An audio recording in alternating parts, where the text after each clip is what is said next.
Hello, everyone. This is session 1 of 5 of Storm Riders Merry Xmas. I am going to start. First, I want to introduce all the players. I have the players introduce themselves. If you could please introduce yourself and your pronouns, that would be fabulous. Greg. Sorry, had to find the mute. Hi, I'm Greg. He, him. Pat. Hi, I'm Pat. He, him. Robbie. I'm Robbie. He, him. And I am Jason, the GM. He, him. So let's talk about this game. So there's a procedure that I like to do called CATS. CATS is an acronym that stands for Concept, Aim, Tone, and Subject Matter. What that is it helps establish some basic boundaries and expectations about the game. That way it makes our play more enjoyable. So the concept of Storm Riders is a game that was written by Michael Barford and was published in the Gauntlet's magazine Codex last month, in Codex Joy 2. It is a game about, well, mechanically it's a game inspired largely by John Harper's World of Dungeons. It has that same light mechanical framework, but what the game is about is you play heroes in a 1980s style action figure cartoon. Think Masters of the Universe, Thundercats, that kind of thing, right?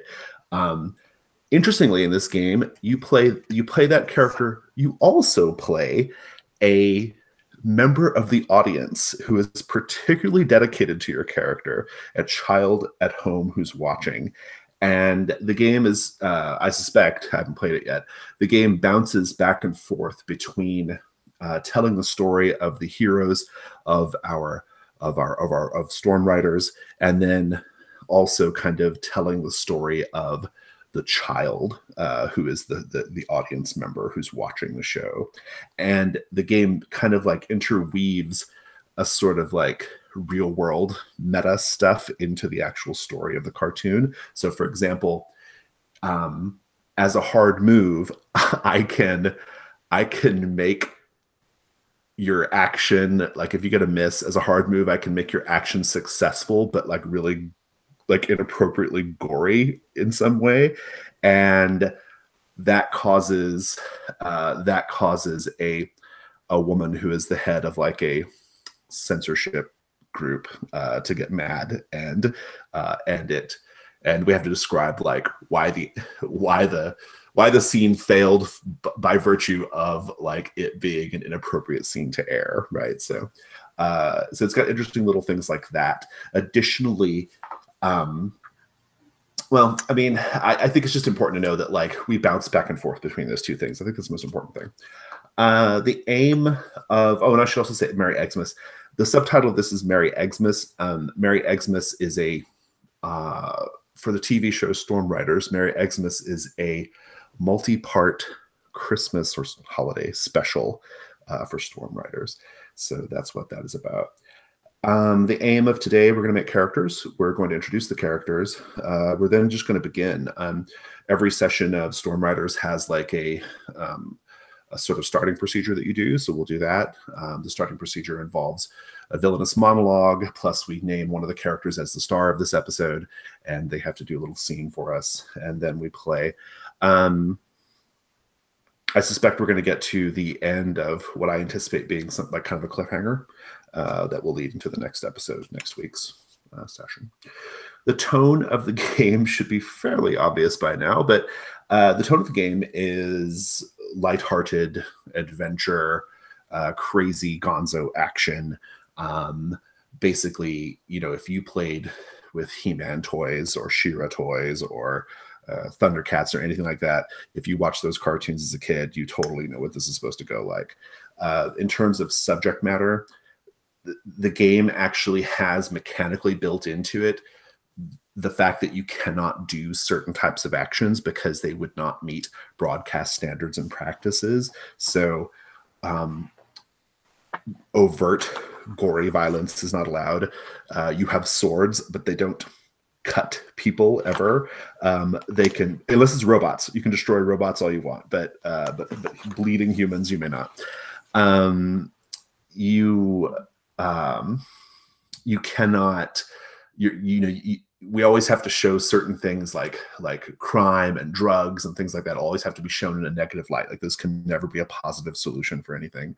And so just by virtue of the game's rules, we're going to be kind of playing a sort of like morally above board kind of thing, right? I do want to throw out there really quickly, because it's pointed out in the text of the game, that in the 1980s, certain topics were definitely like no-noed by like the censors. So like you could not have queer themes. You could not, shows rarely portrayed people of color in a positive light. Villains, I found, and maybe I'm just particularly sensitive to this, but villains were always presented as very like femme and like gay men, in my opinion. So like it had aspects like that too. We are going to discard some of those things. Like if you want your characters to have like to have queer romance, that's fine. It'll be wholesome hand-holding queer romance, but if you want your characters to be badass black characters, you should definitely do that. So so we're gonna, anyway, we'll go over it as we need to as we encounter it, but basically gory stuff, moralistic stuff, great. Sort of like, I don't know, things that like came out of just the basic sort of bigotry of the time. That we're not gonna do that stuff. So that's kind of it. We will have X card on the table. So if something is happening that's making you uncomfortable in an unfun way, or if you just want to X something in the fiction for whatever reason, you don't have to explain yourself. Just type X card into the chat or press the X card button on the die roller. I may ask what is being X carded, but I won't ask why. Does anyone have any questions about cats? That was a lot of talking. Ooh. I don't have a question. I just wanted to point out when I play tested this, Michael said your audience. Oh, you played it. Great. Awesome. Yeah, your audience member doesn't have to be a child. It could be a parent or a teacher. Cool. Good enough. All right. Sounds good. Okay. So I guess the first thing we need to do is just character creation. We have a pretty swanky Google sheet that Michael has made for us. That is that you're all in right now. Grab a column and put your name in the player name section. And then on the PDF of Codex Joy 2, you're going to want to turn to page 4 of the PDF. That's where character creation starts. So you're going to, as in World of Dungeons, you're going to roll 2d6 for each of the stats and assign them according to the instructions there. Yeah, just follow all those. We have 5, I think it's 5. Yeah, 5 classes to choose from. You can be royalty, warriors, riders, mages, or sidekicks. They're very short little classes, so you can kind of read through those and see what's interesting to you. But yeah, so take a look at that. And if you have a preference on the classes, once you've read them over, call it out. And then if nobody objects, you can take that class and start making your character. So you may want to roll your stats first too. I don't know, it's up to you. But. I do have a concept for a warrior character, unless someone else was really hell-bent on that one. I would like to be the warrior. Awesome. The warrior has a magic weapon that will never draw blood. I think the classic archetype here is like probably like Lion-O, right? Or something like that. So, and also one thing you should know is like every character class has what's called like their thing. And the thing is like for the warrior, it's that they have a magic weapon. Whenever you mechanically invoke your thing, in your case, the magical weapon, Greg, you can adjust your die roll basically. Like if you get a miss, you can make it a mid result and so forth. So, and I'll just remind everyone, like, just aggressively mute if you are not in the scene or talking about something. Just please stay muted. It helps with the recording. And I think that's it. So if nobody has any questions, have at it. So I was looking at Mage, Robbie. What were you thinking? I could go with the sidekick. Yeah, that's what I played when we play tested it. It's pretty fun. Now, if you're the sidekick, are you the sidekick of one of the other characters, or are you just? I think that's up to you. I mean, but I think you are the archetypical sidekick. I'm thinking Snarf, Orko, if you're familiar with Thundercats or He-Man. Yeah, you're pretty much the comedy relief. Okay, yeah, comic relief for the most part. Okay.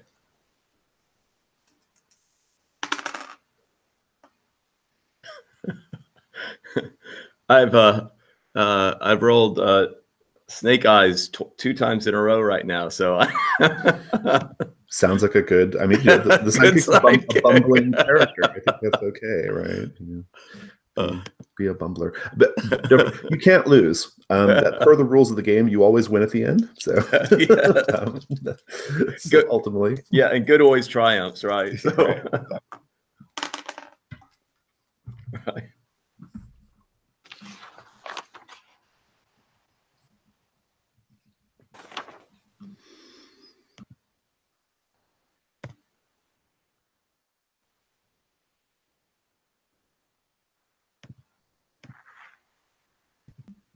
Do we choose? Go ahead, Jason. Sorry. No, I was just going to step away for a few minutes. But what's your question? For abilities, do we choose one or do we get all? I don't quite remember. Let's check the thing.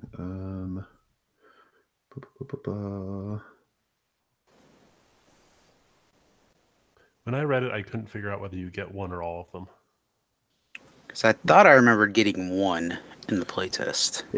One makes sense. That's what happens in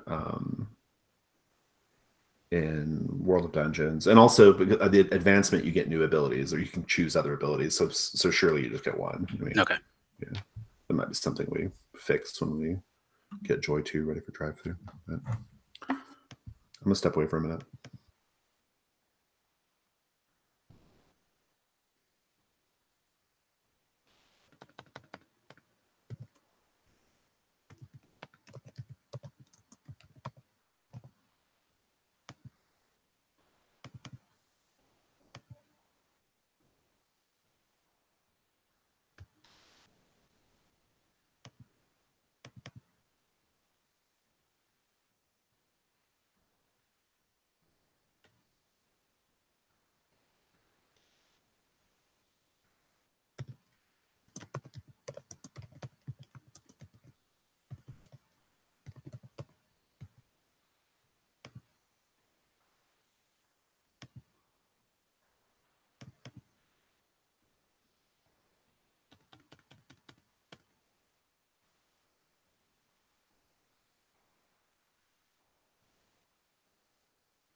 I was just thinking a cool idea for an audience member might be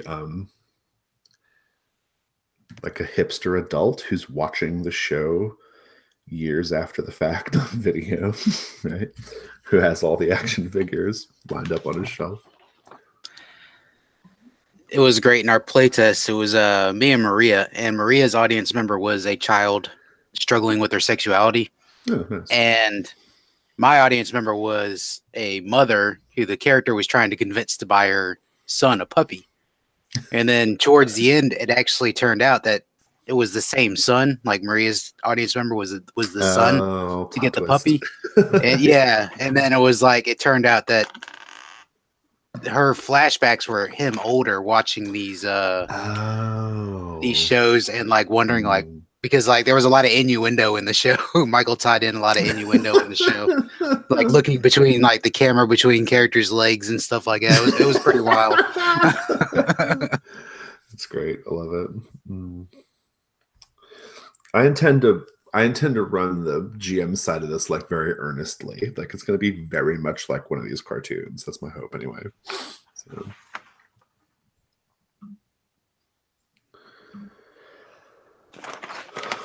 I watched a bunch of YouTube videos to get myself psyched up of like old Masters of the Universe commercials and things like that. It was so bad. I loved it as a kid, but God, it was like so bad.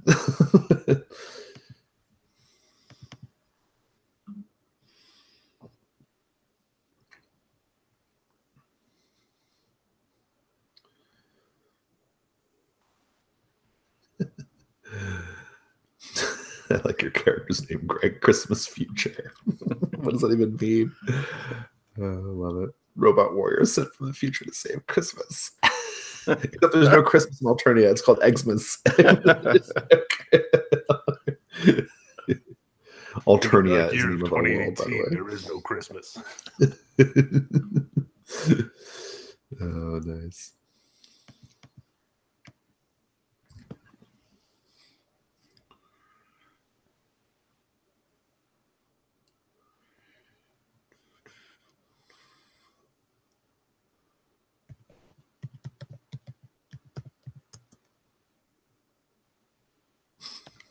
Are you playing a luchador, Robbie?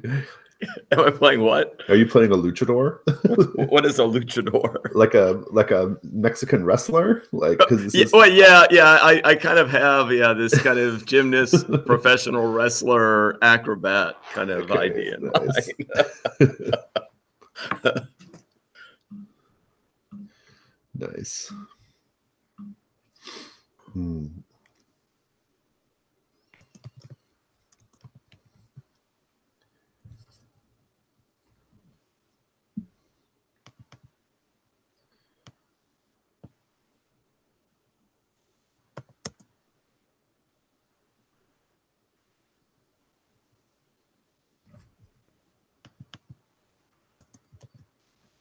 I think since we have Christmas Future as a character, I think there will be like Christmas on Alternia, but there's also Xmas, which is being celebrated by the King of Eggs. So your characters don't know that in the beginning, though. In the beginning, you think he's up to evil, but he's actually trying to celebrate Xmas. So.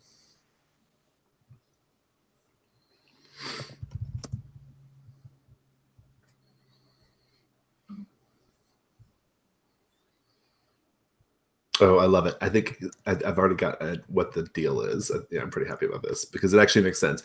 Because what I was going to do is the King of Eggs is going to be upset because he's a species called a Huevosian, and the Huevosians were. I was going to have it to where like he was an orphan Huevosian, which is why he's a bad guy, and he was not able to celebrate Xmas because he didn't have family. But I think I'm going to change it to he is not an Alternian, and so he doesn't celebrate Christmas, and so he's going to make his own version of Christmas called Xmas. I think that's what we'll do. So, because Huevosians don't celebrate Christmas.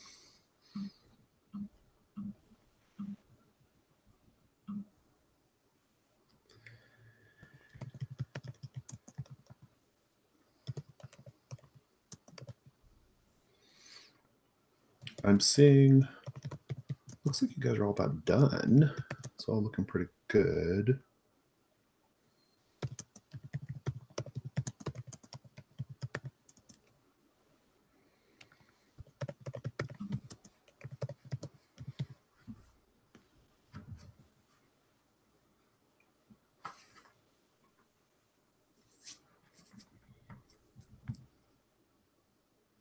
I love Owen already.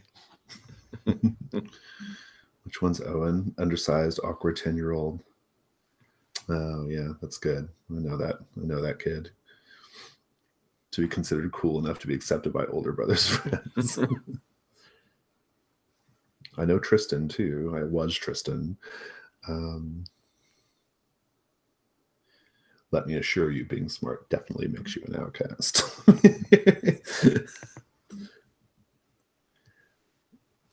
Oh, good. I like you. I like Jolene too. It's good. Jolene, Jolene, Jolene, Jolene.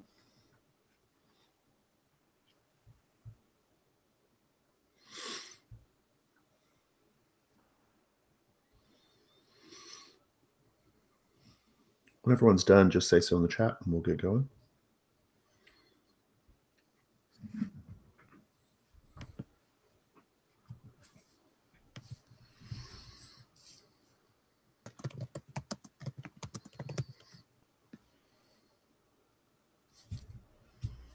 Cool. All right.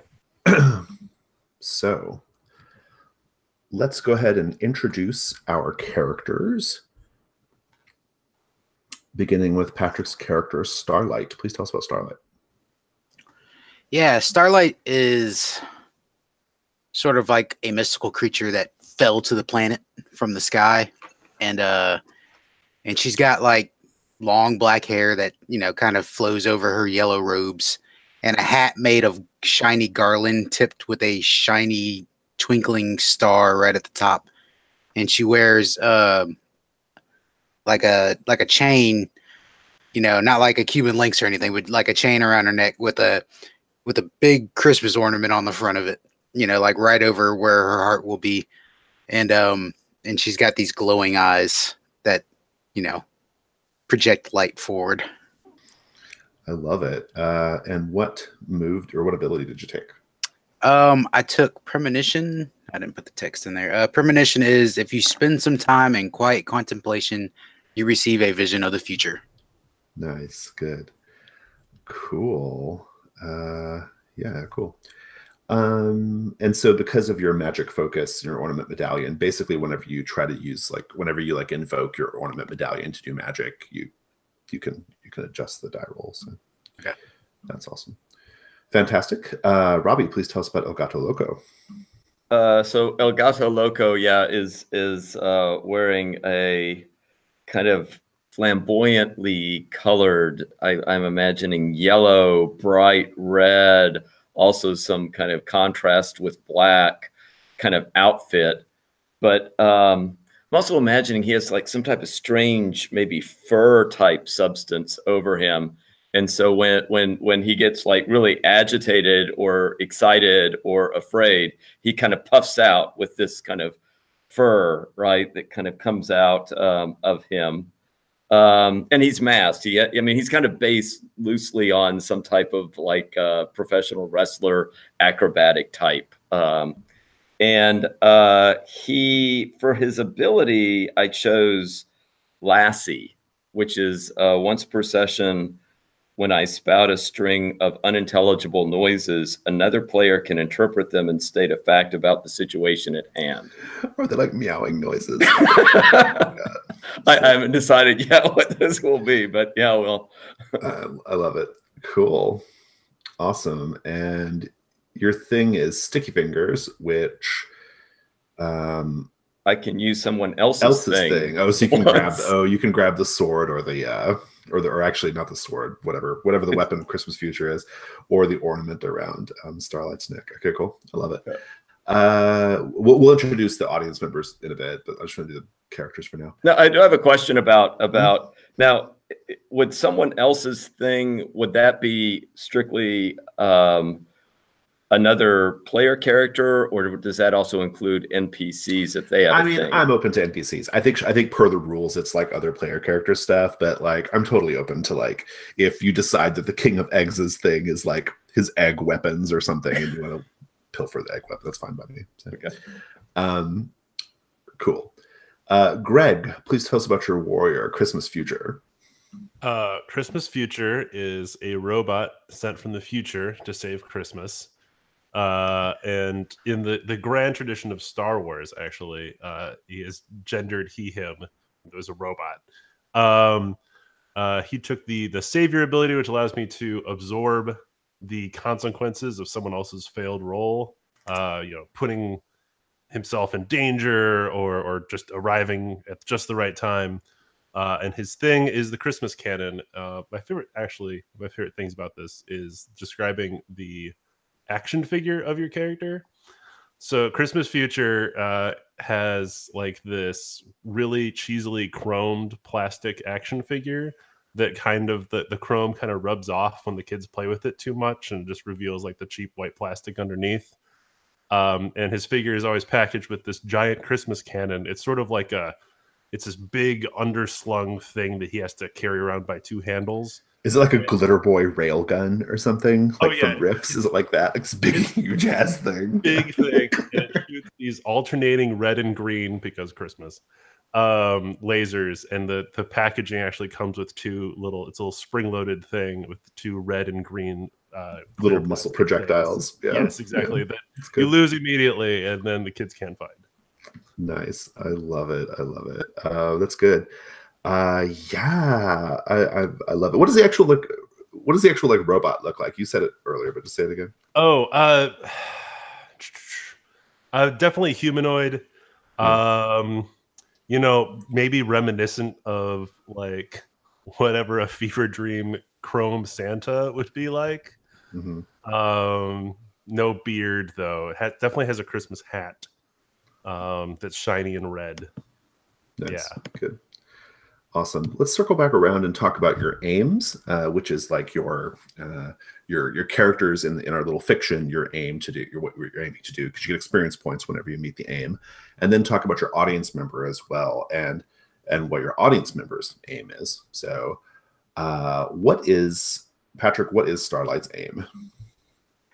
So Starlight's aim as a character in the show is to demonstrate the magic of friendship. So to show that that being friends with others is really what matters, and that's the true magic. Her audience member is Tristan, a little boy that's in 2nd grade, but is so smart they're skipping him up a grade to 4th grade after the summer. He's skipping 3rd grade entirely, going straight to 4th grade. Yeah, he's going straight from 2nd to 4th grade, and it's really scaring Tristan because he kind of feels left out because he's like so much smarter than 2nd graders, but like the 3rd graders kind of tease him a little bit because he wears glasses and kind of dresses properly, and so now he's worried after the summer. Well, this is Christmas time, but so perhaps this is like in the middle of 2nd grade year, but he's worried at the start of next year he's now going to be in class with these kids that are older kids that have picked on him before. Yeah, that's good. I like it. And so what's the aim there? The aim is to prove that being smart does not make you an outcast. Awesome. Cool. All right. Robbie, what is El Gato Loco's aim? Okay, so this one's kind of interesting because this one is to make the other players laugh.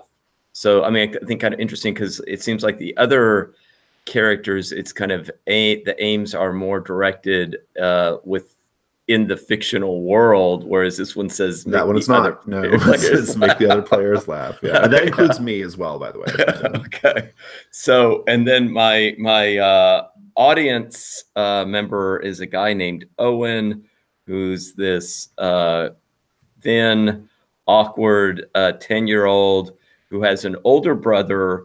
I think thinking about this age, we could say that the older brother has, moved on to middle school and has a new kind of set of friends. And so there's this the brother doesn't go to the same school anymore, and then the brother is off with these new middle school friends of his, and leaving kind of Owen lonely much of the time. So he's going to be trying to be considered cool enough to be accepted by those friends of his older brother.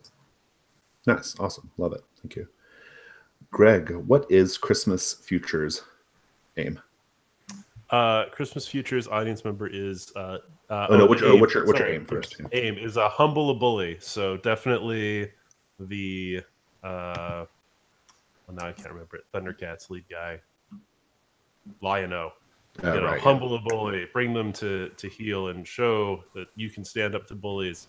But because Christmas Future is a cool robot with cool abilities that robots have, Christmas Future's ideal audience member is Jolene, and she is a tinkering youngster who likes to take apart her toys, much to her parents' chagrin. Totally not me. And she's my aim is to inspire her future career at NASA with all of the cool techno wizardry of Christmas Future. Nice. I love it. Awesome. So let's we're going to take a quick break. When we get back, I'm going to do the opening villainous monologue, and then we are going to have the star character narrate a scene that explores one of their personal weaknesses. I'm going to go ahead and say that the star character for this particular episode is Starlight. So Starlight, decide what your personal weakness is, and then after the villain gives his monologue, you will narrate a short scene showing your character. Do you have any ideas for like personal weakness? Like, is that like in character? Should it be like something magical personal weakness, or should it be something moral for? So there's some examples, and there's some examples on page 7 of the PDF: clumsiness, a bad temper, forgetfulness, laziness, bickering, foolhardiness, impatience. I think it's just whatever you want. It's okay. The idea is you just present your weakness. You're the star, and hopefully you overcome your weakness, and then we've all learned something. So all right, okay. So we're gonna take 5, and we'll come back and play.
Guess we're waiting on Robbie.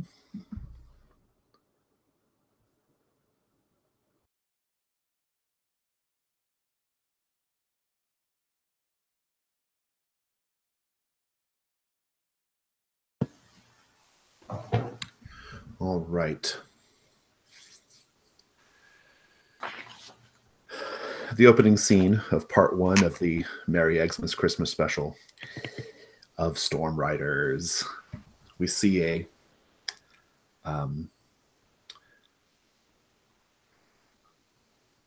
painted landscape background of Crackshell Mountain. They will, because it's cheaper to do so, they will use this background dozens and dozens and dozens of times over the course of the series. Crackshell Mountain, we're going to learn more about it later, but Crackshell Mountain just looks like a big-ass cracked egg on top of a mountain. And so we zoom in on that. We know longtime viewers like Tristan and Jolene and Owen, they know that Crackshell Mountain is the home of the principal villain of Storm Riders, the King of Eggs. And the scene opens up with the King of Eggs sitting in his throne. His throne is shaped like a large golden hen. And he like kind of sits like beneath the hen, right? Like that's where the little chair is. And he looks like a big ass egg with arms and legs, but the top of the egg is cracked off. So it's just like his face that talks is just like a yellow yolk that pops out of the cracked egg. And so he has this kind of like quivering yellow yolk face. And arrayed before the King of Eggs are on little pedestals are eggs about the size of footballs of various colors and made of different materials, each one different. There's an emerald egg, an amethyst egg, an amber egg. There's like a lava egg, and so forth. These 12 eggs that are arrayed before him. And he's like moving his little hands back and forth, which look vaguely like little chicken hands, which is just weird. He's kind of rubbing them back and forth, and he's saying, "Yes, yes, now that I have the 12 sacred eggs of the Huevosian people, I can enact, nay, execute my plan. Excellent, excellent. And no one, not even the heroes of Alternia, will be able to stop me." Oh! And then it cuts to Starlight. Starlight, what is your weakness? Starlight's weakness is laziness. All right, well, give us a scene showing Starlight's laziness. Yeah, so Starlight's just she's laying in a hammock that's like suspended between like these two palm trees, and her hut's over there, and like it like you could like the camera shows the hut, and you know you can see her bed, and it's unmade, and there's like dishes in the sink, and then the floor needs to be swept, and then it pans around outside, and you just see Starlight just hanging out in the hammock. It's a beautiful day. And I'm sure someone gives you a hard time about your laziness, right? I mean, that's got to be. Otherwise, how will the audience know that you're being particularly lazy right now? Maybe it's Elgato Loco. Elgato Loco, are you there to give Starlight some guff about her laziness? Yeah, I think Elgato Loco is playing in the midst of playing a practical joke on Starlight, realizing Starlight is not really paying much attention, just kind of hanging out there. So you see Elgato Loco kind of creeping up to this hammock, Starlight, just pleasantly lazing the day away. And the hammock is suspended from some trees. Is that like what we so El Gato Loco, who's quite acrobatic, kind of creeps up to the top of a tree, waiting for that precise moment, and then when sees Starlight kind of dozing off, suddenly you see El Gato Loco springing out of the tree, doing multiple flips and twists, and just pouncing right onto the middle of Starlight's belly and going,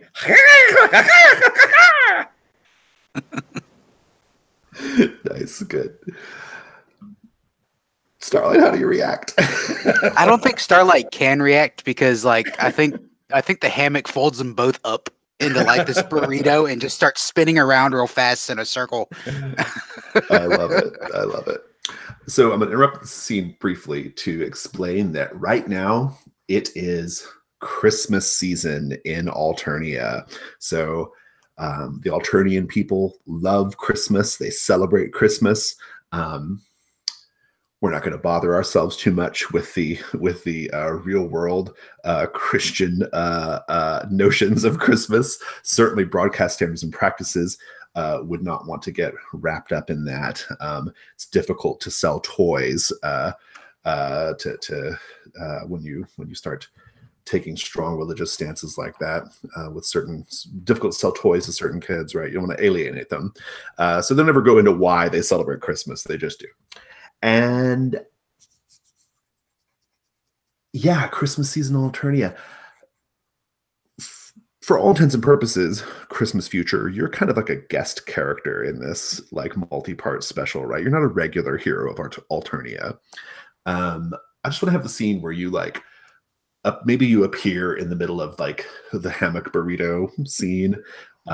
You step through a portal or whatever you do and introduce yourself. So what does it look like? So maybe quick cut to the inside of like a space vessel, just like the cockpit, and there's lights, red and green, and the chair slowly turns around and we see the face of Christmas Future, and all of the lights are reflected, and then all the lights sort of 2001: A Space Odyssey style peel away to a single line, and then we open on the beach scene, and just coming in really hot is Christmas Future's spaceship, and it's like a panic moment of oh no, will it crash? And then these big parachutes deploy behind it, and it slows down in what would normally G-force wise kill a human being, but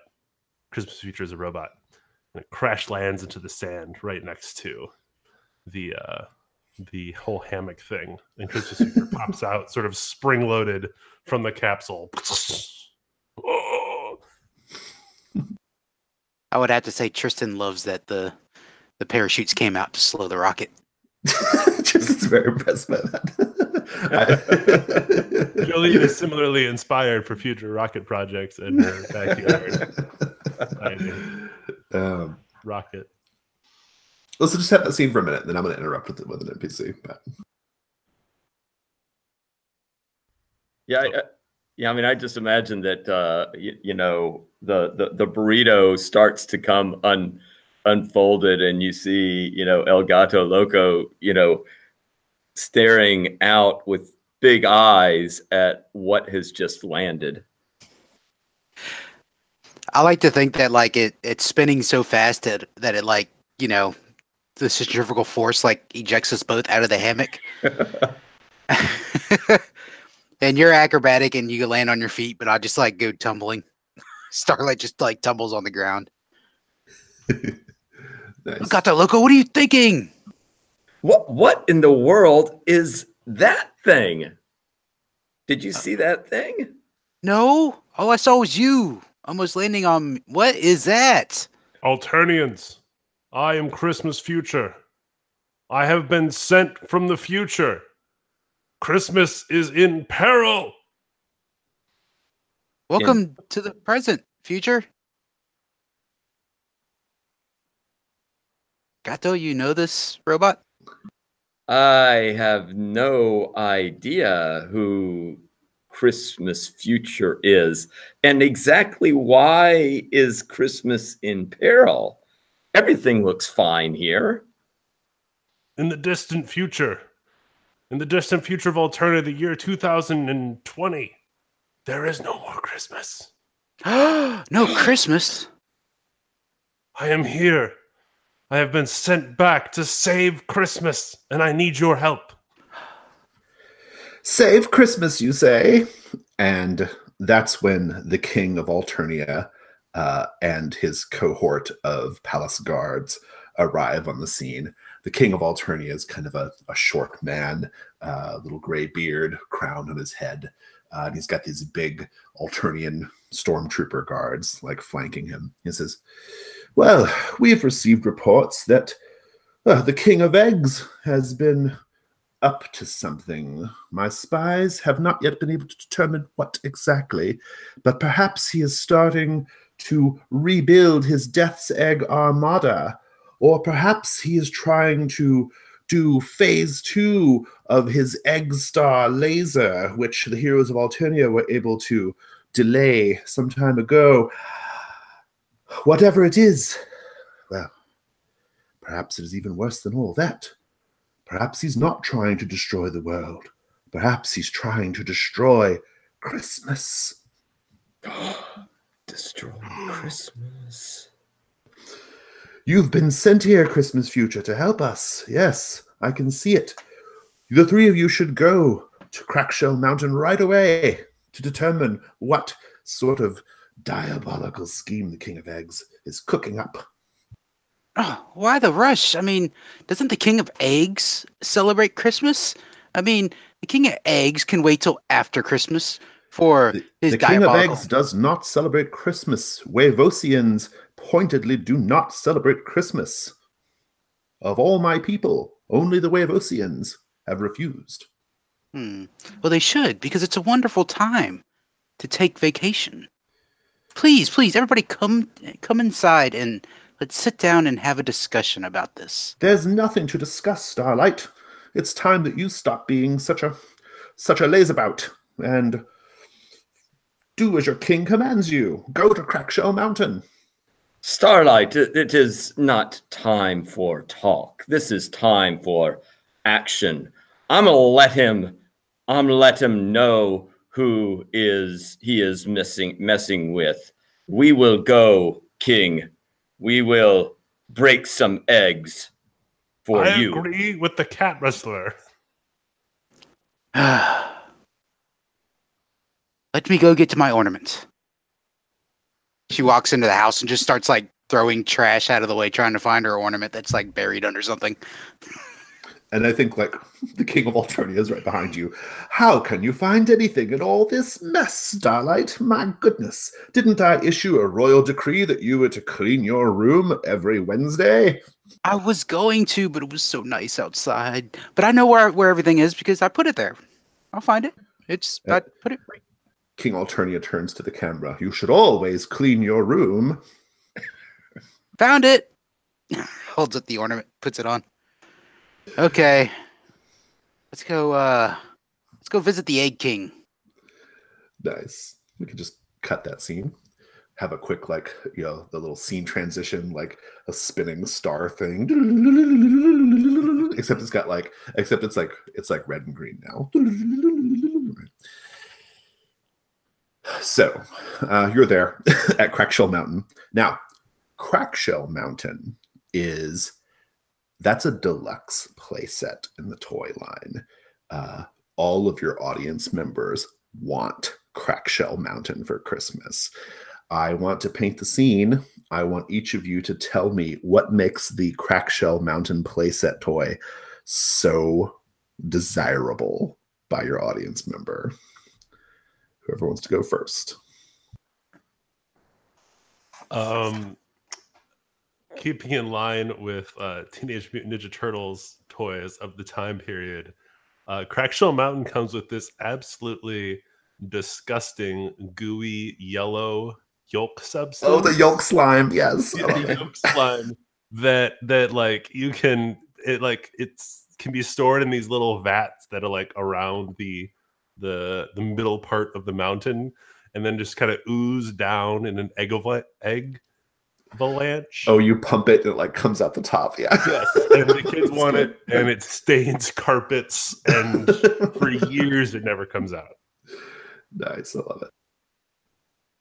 Yeah, I imagine that it's like it's huge, right? Because this is like the deluxe setting, and you can actually crack it open, like it opens, and inside it's got these little tabs where you can store all your individual figures. It'll hold them like right around the waist. Oh, so it's got like a little handle too, so you can kind of carry it around. Yeah. Nice.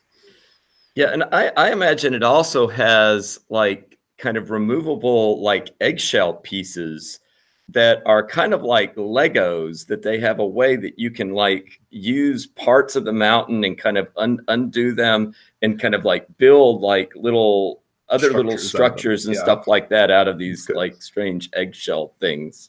Yeah, I love it. That's great. So you're at the base of Crackshell Mountain, the entrance, and of course it's not going to be that easy to infiltrate Crackshell Mountain. You are immediately confronted by a trio of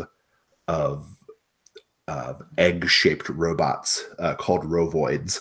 Rovoids, they roll forward awkwardly because they're egg-shaped. They roll forward, and then they like spring open, and they have like, you know, they kind of come apart a little bit, kind of like the playset. They come apart a little bit, and they have like laser guns, right? And the middle rovoid, who's the leader because he's in the middle, says, "Heroes of Alternia, plus one other. Identify yourselves. What business do you have with the King of Eggs?" We would like to talk with the King of Eggs. No more. We'd like to save Christmas.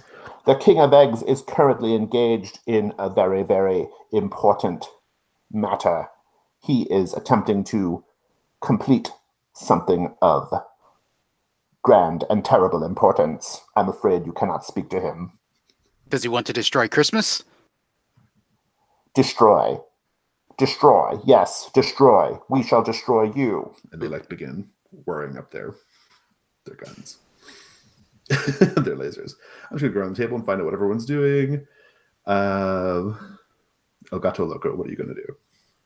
El Gato Loco, his hair frizzes out, and he starts to get himself ready to spring. He is like poised to see if there's going to be some type of aggressive action taken against him. And this is like a signature, you know, El Gato Loco, and he hisses too when he does this. He goes.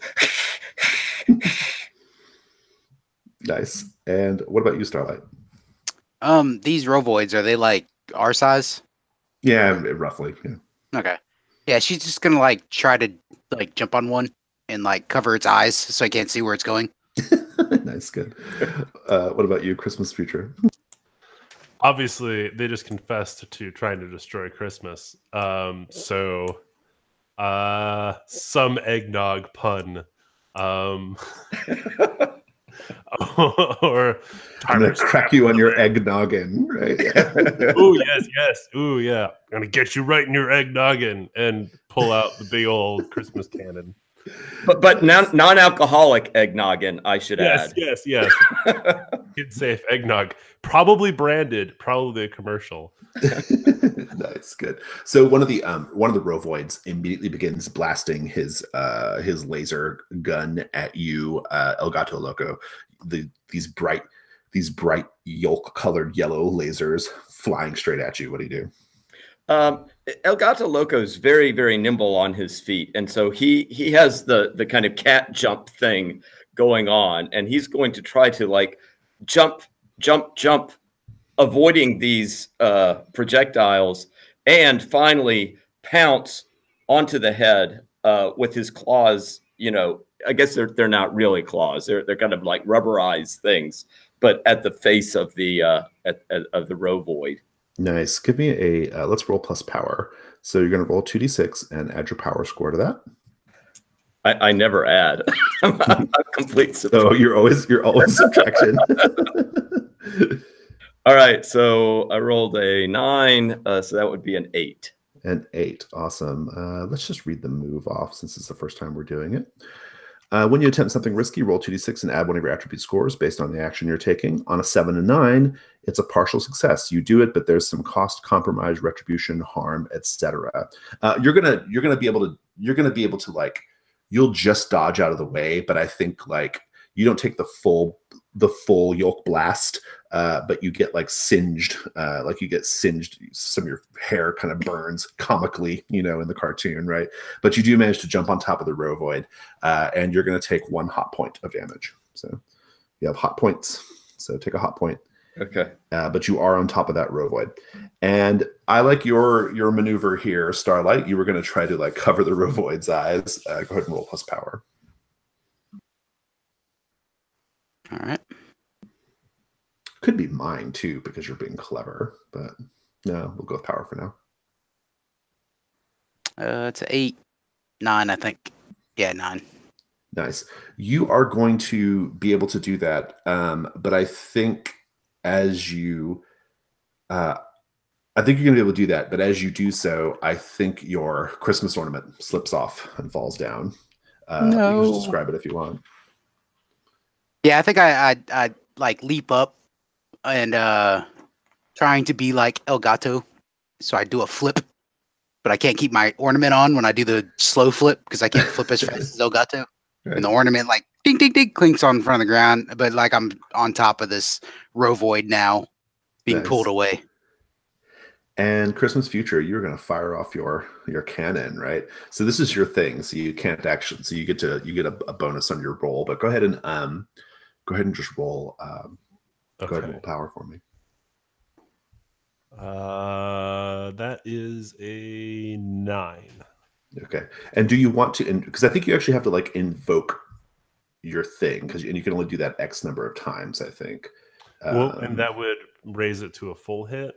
Is that the idea? Yes, that would raise it to a full hit. Yeah, I'll do that now. We'll raise it to a 10 plus. And I think you can use it like. Let's just check the rules, and I think you can only use it like. Yeah, I think it's once. Just once. Okay, that's awesome. On a full hit, I'll let you destroy the ovoid that you're shooting. So what does it look like? Or the rovoid, rather.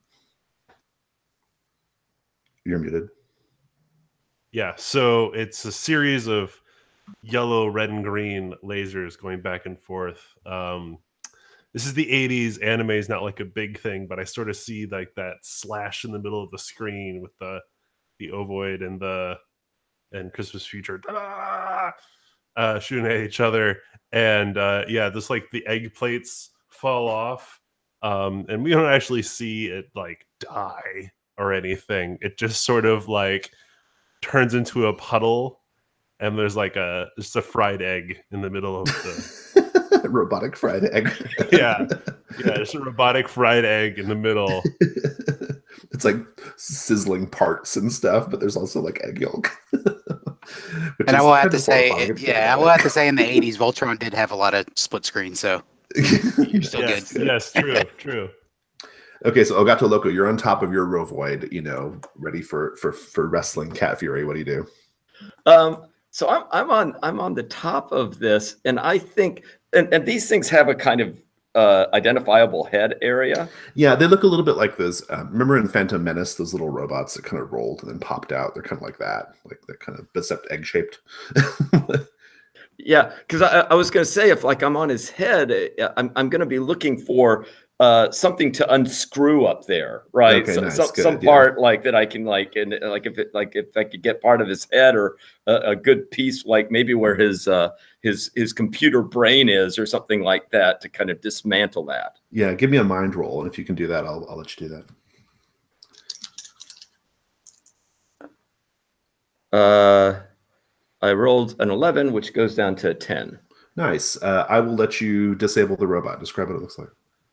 Yeah, so I've kind of with my my paws, I have these kind of gloves that have these kind of paw things, and I've kind of grabbed into this part where I believe that the computer brain is, and said, boy, this is looking like a tasty breakfast with those eggs sizzling.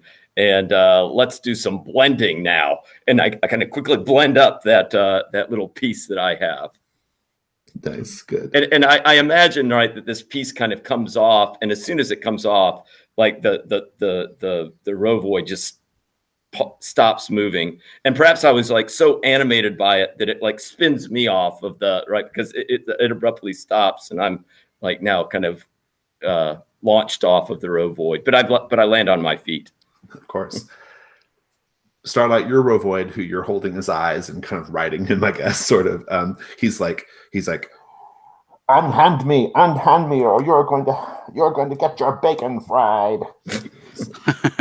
Stop moving. Go left. Go left. So what are you trying to do here? Like I'm trying to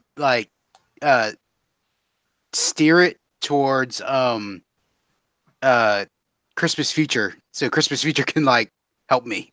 Nice, good. While this is going on, as you are like trying to steer him to get Christmas Future, and we'll come to that in a minute. There's a little like kind of nearby. There's a little puff of pink smoke, and you see your sorceress nemesis, Whizbit. Whizbit he has magically appeared near your ornament, Starlight, and Whizbit is he's like a frog in a wizard's hat, basically, and he's like, oh, it looks like someone dropped this. Tee-hee. And he's grabbing the ornament, and he's going to disappear with your ornament. What do you do now, Starlight? Unhand that. Do I know Whizbit? Like, I mean, oh yeah. You and Whizbit are like, yeah, you hate each other. Yeah. Whizbit, unhand my ornament.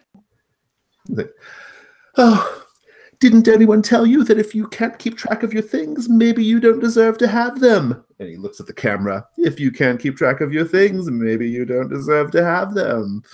And he's like putting the ornament on his like froggy neck, and it doesn't quite fit because he's got a big frog neck, and so it's like real tight. Elgato, please jump on Whizbit. Elgato, what do you do about Whizbit? Yeah, I'm gonna do some I'm gonna go after Whizbit, probably doing kind of some spiraling moves to kind of get over there. Tumble toward Whizbit. Yeah, tumble towards Whizbit, and I think I'm gonna try to grab that gem out of his hands. And I actually think what I would do is, to give myself extra power, I'll go on and use my sticky fingers. Yeah, that's good, because that is Starlight's thing. That's yes, I love it. So like you get your hands on it, you're like a really great wide receiver or something, right? Yeah. Roll plus power. Just double checking. There is no aid, right? I don't think so. Wodu doesn't have aid, so I'm assuming this doesn't either. Yeah. Oh, this is I rolled a 2. Well, you get to bump it up to a 7 to 9, so it's going to be a success. You're definitely going to get hold of I'm going to take the fiction. You jump, you do that as you described it, the acrobatics. You grab the ornament. Whizbit turns around and says, "What are you doing? That's mine." And he like thrusts forward his little like frog hand, and some like magic like flies out at you, right? You see this like magical blast like flying right at you. Yeah, Christmas Future. Whizbit sounds like a bully to me. And he's a thief as well. This magical spell is flying at Elgato Loco. Elgato Loco is landed with his back to Whizbit, so he can't see it. So, right. Let's just burn up all of our abilities on this first encounter. Can I use your abilities as much as you want, right? Well, you could just refresh and get abilities. That's right. Or the thing uses back, I think. Yeah. So yeah, I will I will engage my rocket boots, because of course I have rocket boots, and fly between El Gato Loco and this spell, hoping that being metallic will save me from the evil sorcery of this bully. Probably not, though, because I'm absorbing the badness of the moves. So. The spell hits you, and I think you actually, like, you are shrunk. You, like, just become small. You're like, boom. And Whizbit, like, just laughs, like, tee-hee, and disappears in a puff of pink smoke. But you have the ornament. Meanwhile, Starlight, you're still, like, wrestling around on top of the rovoid. Yeah, I was. What do you do about this rovoid? Yeah, I think I was steering it towards, like, Christmas Future. Like, even when he moved to, intercept the magic. But now I'm, like, rolling right towards Christmas Future, and Christmas Future is, like, tiny now, and I'm, like, trying to avoid Christmas Future because I'm about to run him over. Yeah, nice, good. But I think if you get a good result here, I think I'll let you, like, send the rovoid off the bridge, the little stone bridge leading up to the castle. Just give me a power roll. Okay.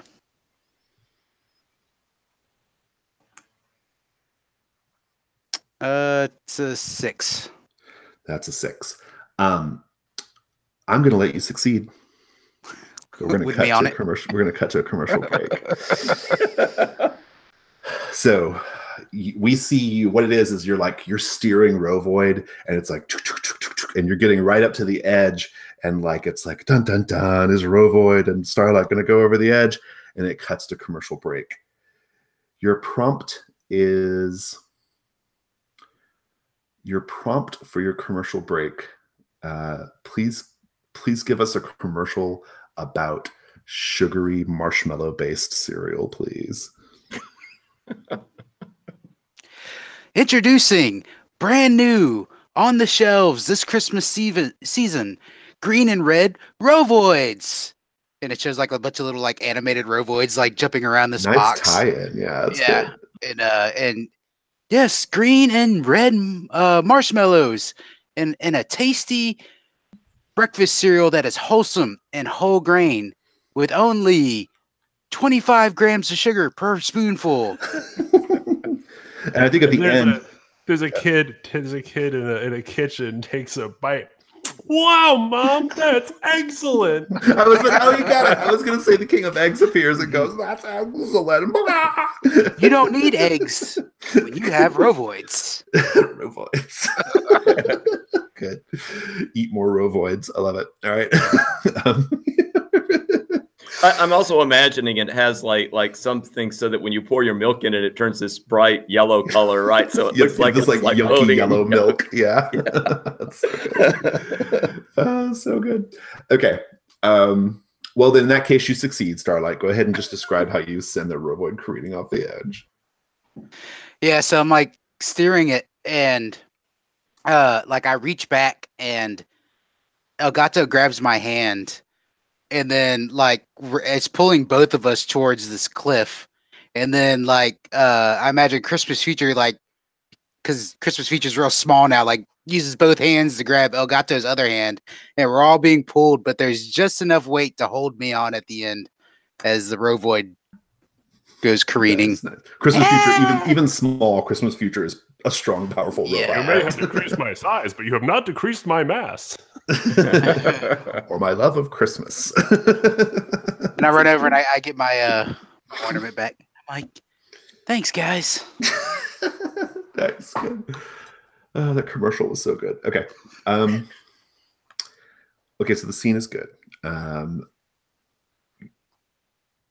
So you were able to enter into the main sort of, like, courtyard, lower level area of Crackshell Mountain, and you are there. Again, just a sort of painted background that they can slot in. They always, like, whenever the heroes of Alternia are in Crackshell Mountain, it always looks like this, like, particular background, right? The King of Eggs loves an egg motif. in his decor. Let's paint the scene. Give me some egg motif. Egg or hens, both are acceptable.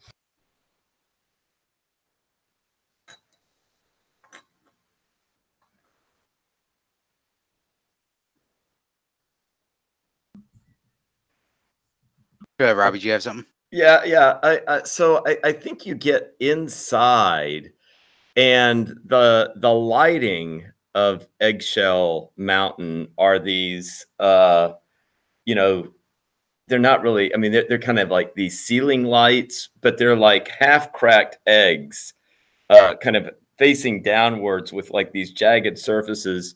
And of course, a very, very bright yellow light that kind of streams out of all of these like ceiling half cracked egg lights that are Nice. Good. around the place. So there's these. There's these columns, right? That are supporting all of the ceiling. And initially they just look like white columns, but realized later, perhaps when people rewatch this at an older age, they're actually like very intricately made chicken wire, and there's constantly eggs flowing down, like a whole bunch of eggs coming down through this chute constantly, and it took animators like long time to animate all of these eggs constantly going down the chute. Yeah, and I think there's like a, it says drinking fountain. It's actually a sign that says drinking fountain. And you walk up to it, and it's got like a little button you push, and you push the button, and it just fills up this little basin with water. It doesn't actually like give you a nozzle to drink out of, so you actually got to like scoop it up in your mouth or whatever. It just fills up this basin when you push the button. We cut away briefly to the King of Eggs in his throne room, underneath his big gold hen throne chair. And next to him is a diabolical female villain that they have not yet made a toy for, because that's how it was. There's a diabolical female villain, and it's Bellatrix. And Bellatrix is she wears like a sort of dark black cowl and like a long like gown, and you can't see her face, right? Just her sort of like green hands. And the King of Eggs says, "Bellatrix, we have an intruder. Go down there and deal with them." And Bellatrix says, "Yes, Your Majesty." And like she disappears in a puff of green smoke. So let's just have the scene with all of you down there in Crackshell Mountain. I think I want to use my premonition ability here since we have some downtime. All right, cool. It says if you spend time in quiet contemplation, you receive a vision of the future. Yeah, nice. It might also be a good time to do a refresh too, since some of you have used your items and have hit hot points missing. But yeah, your premonition. Oh, you have a vision of Bellatrix, the King of Eggs' main henchman. She is going to appear, and she's going to summon the Yolk monster from the heart of Crackshell Mountain to do battle with you. Awesome. Yeah, I think at like this point in the scene, like you see the other two like see Starlight kind of go into like this weird trance type thing, and they like walk away and like leave her alone. And like, you know, to tie into a refresh scene, you see Tristan kind of like seeing Starlight sitting there by herself, and Tristan is just kind of just staring at the screen. Nice. Awesome. Let's just read the refresh thing here. When you find a quiet moment to rest, you can narrate a scene in which your audience member finds inspiration from, adoration of, or gratitude to your character and the things they've taught them. You regain a d6 hot points, or one use of your thing. Multiple audience members can share this scene if appropriate. All relevant characters can also choose to regain a d6 hot points or a use of their thing. So yeah, but I think it's just since you've just got Tristan for now. So say it again. What was Tristan doing? So Tristan's like feeling that connection of being by themselves while the others turn their back on them. I mean, not like literally turn their back, but just kind of let them alone. Right, because Tristan feels like an outcast. Yeah. Mm-hmm. Good. Yeah. So you do you want to regain a use of your thing, or do you want to? Well, I haven't used any of my stuff. I just wanted to do a refreshing because those are awesome. No, that's great. No, I love it. What about everybody else? Anybody want to do a refresh scene? Yeah, I think that El Gato Loco is, while Starlight is doing this, El Gato Loco kind of walks over to Christmas Future, puts his paw on little Christmas Future's shoulder, saying, "It's okay, Christmas Future. Good presents do come in small packages. So your smaller size really means nothing." And I think that Owen has been watching this, and Owen has seen El Gato Loco save the gem and also help Starlight from getting pulled over. And now there's this like completely new person, and it's like, oh, and El Gato Loco now is kind of befriending this guy as well. Boy, he's, and Owen desperately wants friends. And so he's really kind of identifying strongly with this El Gato Loco and all of the wonderful things that he's been doing for these companions of his. I love it. Do you want to re-roll your hit points, or do you want to get a use of your thing back?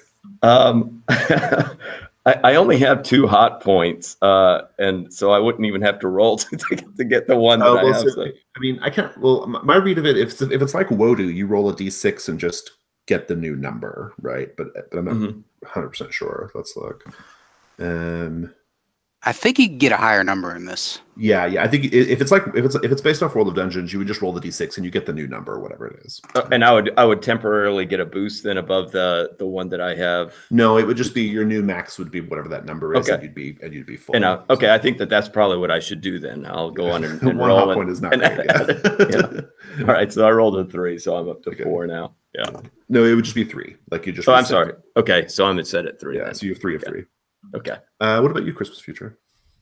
So thankfully, Jolene is actually taping this. She's pressed the record button because she's super excited for this particular episode, and she doesn't even see this part where Christmas Future got shrunk because she got so excited by the rocket boots that she runs outside and has strapped rocket motors for her model rockets to her shoes, and has actually lost her shoe off into the creek by her house, and is getting admonished by her mom for rocket shoeing one of her nice shoes. Good. I love it. That's great.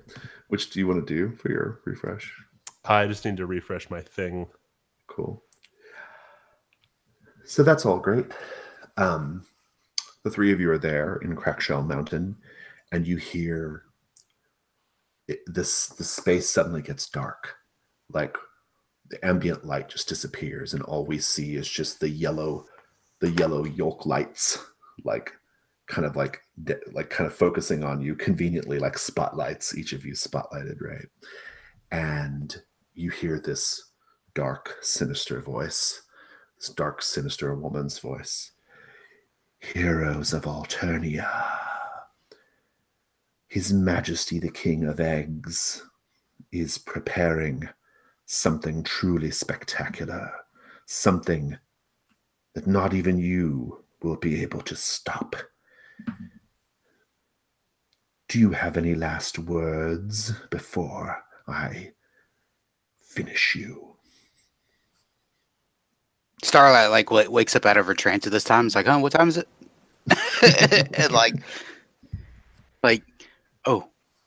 And Christmas Future. Ask her about the yolk monster.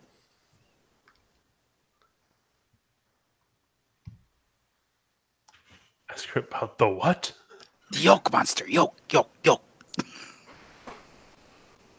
Oh, the yolk monster. I remember now how it has destroyed Christmas. What's her name again? Bellatrix. Bellatrix. You will regret this decision in the future. I have, my friend and I have foreseen this, for I am from the future, and he has seen the future. And you will get no presents for being naughty and releasing this horror upon the world. Roll plus heart. See if you can Okay. convince Bellatrix. Please, Bellatrix. Please don't. Oh no, that's a 4. She says, "Silence, tiny robot." And then she just like, I think she just like sends out like some magic, like some magic, and you're in like a little tiny glass cube, trapped. And she goes down, and she appears like out of the darkness. You see her green hands appear and just gather you up. You will make a splendid Christmas present for someone, won't you? And she like has you in her arms. As for the rest of you, and then she like throws her hand forward, and there's this like large, loud, guttural chicken cluck that echoes up from deep in the mountain, and the floor like opens up, and you see roiling there, and get excited, kids, this is the slime thing. Roiling there is the slime, the yellow yolk, and it begins to rise up, and it's taking the form of this vaguely humanoid shaped egg yolk monster, right? And it's just like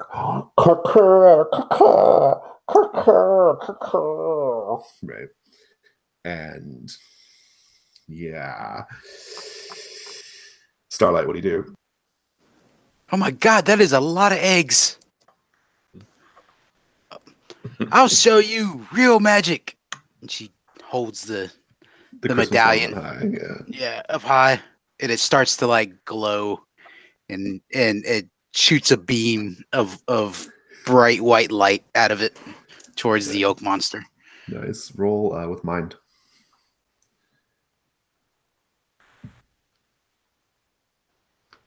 Let's see, that's a 9, but it gets boosted because I'm using my thing. So Yeah. strong Nice, it. good. I'll let you destroy the yolk monster. What does it look like? Or at least subdue it. I think as the light hits it, it like begins to like congeal and like harden, but then like you see out of this light like stuff come falling down out of like the sky. You don't know where it's coming from, but it looks like snow, and just starts coating the yolk monster, and the yolk monster's like trying to like get it off, and but it's like just mixing, and it's making the yolk monster congeal more, and then like it gets stuck in place, and it looks like a gingerbread man. A ginger egg man. I love it. Fabulous. But that doesn't stop. I mean, you'll see while that's going on, El Gato Loco, you'll see Bellatrix trying to escape with tiny Christmas Future in a glass box. She's trying to like run away from the scene. What do you do? And she's so she's on the ground and running. Yeah, she's just kind of down there. Yeah. So I think I mean El Gato Loco is definitely going to spring into action, and I think what I'm going to do is look at where look at the doorway or whatever she's going for, and I'm going to try to interpose myself between her and that door. I'm not looking to be acrobatic right now. I'm just looking for pure speed right now. Give me a roll plus power just to kind of block her off.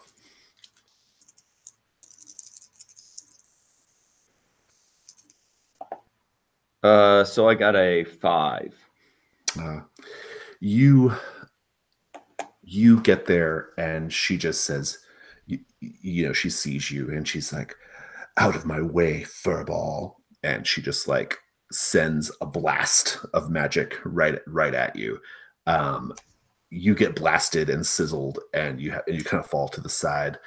You take some hot points. Go ahead and take a. How many hot points can I don't remember like how many hot points I can hit you with at a time.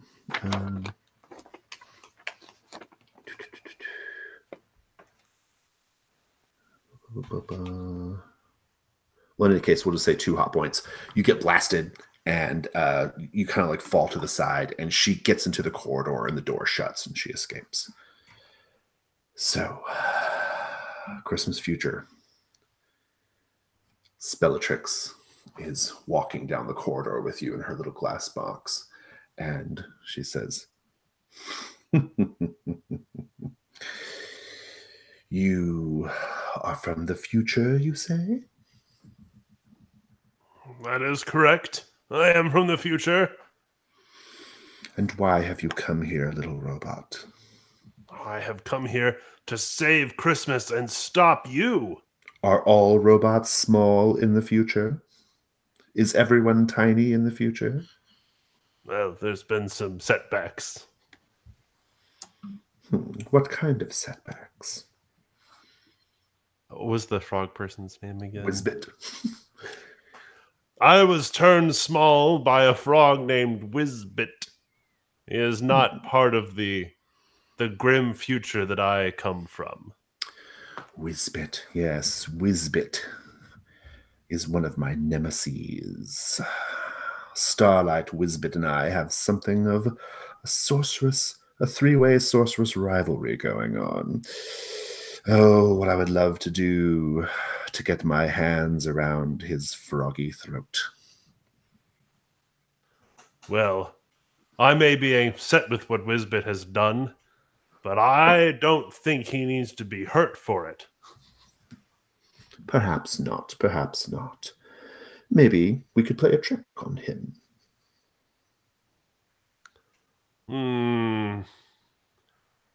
I don't know. I'm not a big fan of tricks. And she's like stroking the glass box. She says, "I may be able to help you with your current predicament if you agree to help me." Only if you'll make sure my friends are safe. Well, I can't make any promises about your friends, but let's just say I have my own plans in Alternia. And if the King of Eggs, if it looks like he's going to be a danger to your friends, well, it might serve my purposes to help them. Well, he is the one who's going to destroy Christmas, and I can't abide that. What do you have in mind? Destroy Christmas? What do you mean? The King of Eggs loves Christmas. I'm afraid that, Miss Bellatrix, you may be mistaken. I assure you I am not. And let's take a quick 5-minute break, and we'll come back and do the final encounter, essentially, for the thing.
my God, I love this so much. this is like so fun.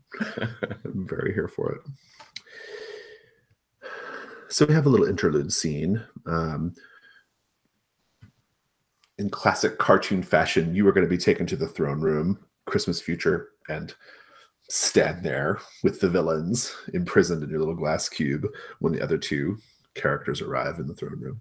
But in the meantime, the other two characters are quickly making their way down a yolk yellow corridor to get to the throne room. And you get a little beeping signal on your communicator, Starlight. Beep, beep, beep, beep, beep, beep, beep, beep, beep.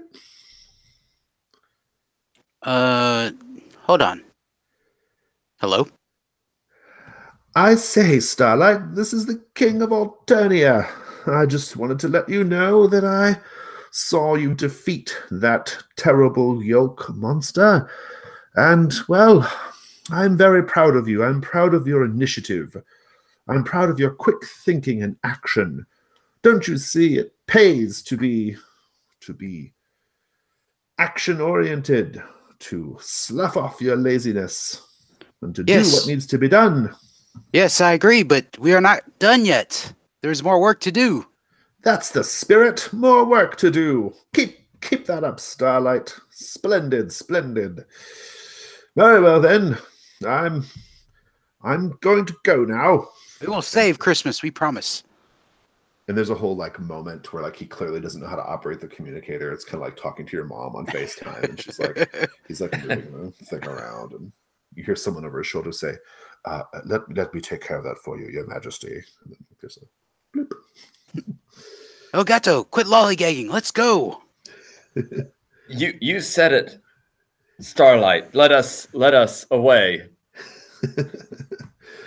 You arrive in the throne room of the King of Eggs, and the first thing you see in the center of the throne room, there is a massive Christmas tree. It's huge. It's this enormous Christmas tree, and there's a ladder, and the King of Eggs is on the ladder, and he's hanging the 12 sacred eggs of the Wevosian people on the tree like ornaments on the tree. So there's the amber egg, the amethyst egg, the emerald egg, the lava egg, and so forth. And the King of Eggs turns to you when you both arrive, and he says, "Oh, Yorktide greetings, heroes of Alternia." Merry Christmas, King of Eggs. Yes. Are you here to enjoy and to join me in my festivities? I don't think so. I think we are here to spoil your plans to steal Christmas from us. But I'm not stealing Christmas. I love Christmas. I love Christmas, but I was never allowed to participate in Christmas because my people, the Wevosians, reject the idea of Christmas. So I decided to make my own version of Christmas, an Eggsmas, if you will. And I'm using the 12 sacred artifacts of my people to decorate my Eggsmas tree. Isn't that delightfully ironic?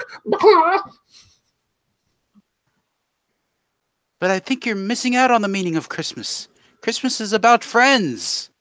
I think your brains are scrambled. What do you say, Christmas future? Because this is not what you thought was happening. Don't listen to him. He's going to unleash something you can't even imagine. I'm going to release Yorktide cheer. No, in the far future, your Eggsmas is drastically misinterpreted. You don't understand. Oh, that's completely preposterous. And he kind of like climbs down. And he says, completely preposterous. Here, have some eggnog. And he produces some eggnog for you. Which audience, which smart kid at home is questioning the fact that the King of Eggs is serving eggnog? And we'll wonder about this well into their adulthood and maybe post about it on a forum someday.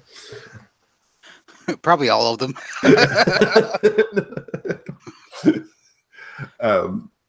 Yeah, he's not like here to fight you. He's here to like, he wants to celebrate Merry Xmas with you. Where do you get the eggs for the eggnog? He's like, oh, well, it's best not to dwell on details like that. And he says, drink up. I'm not sure, but yes, I'll take a cup and be like, smell it first. Smells like nutmeg and ginger. I think Christmas Future is looking at Bellatrix, thinking that this might be part of her evil plan, that this eggnog might be poisoned or something. Oh, interesting. You can roll plus mind to see if you can deduce. Yeah, I'm no good at that, but we'll give it a shot. All right. Oh, excellent. A 9. You will realize the truth of what's going on after. Does someone drink the eggnog? Either of you? Yeah, I think Starlight will drink it. Starlight will drink it. She'd be like, You realize the truth of what's going on when Starlight passes out. You'll have it confirmed that Bellatrix indeed did poison the eggnog. What do you do? Okay, so as Starlight goes glassy-eyed, but a different glassy-eyed. It's probably a very comic, like, seizes up like a board and falls backwards, right? Yeah. Yes. Christmas Future is going to like remodulate the Christmas canon, like it takes off a bit and like plugs it in a different spot and twists something and clicks, and there's like all this like really intricately drawn things. And it starts to like overload, and I'm trying to like melt the whole glass box around me to escape. Oh, nice. Good. Roll plus mind. Meanwhile, what are you doing while that's going on, Elgato Loco? Now the Christmas tree has these eggs that are now sacred eggs of the Wevosian people. Yeah. Okay, so Elgato Loco is going to spring over to that large tree and start to climb up to the tree to. You're going to go inside the tree branches. Yeah, the cat is in the tree branches. That's what every cat does. They go inside the Christmas tree. Yeah. And I'm going after the ornaments now to play with those ornaments. And I think we just have a little madcap moment of like the king of eggs being like, "Get out of there, you! Get out!" Right? That's all going on. Meanwhile, what was your role, Christmas Future? Oh, it was terrible. It was a 2. Oh no. You are trying to do that. You are trying to burn your way out of the thing. No, you do it. Fuck that. Commercial break. Boom. Commercial break. Your prompt is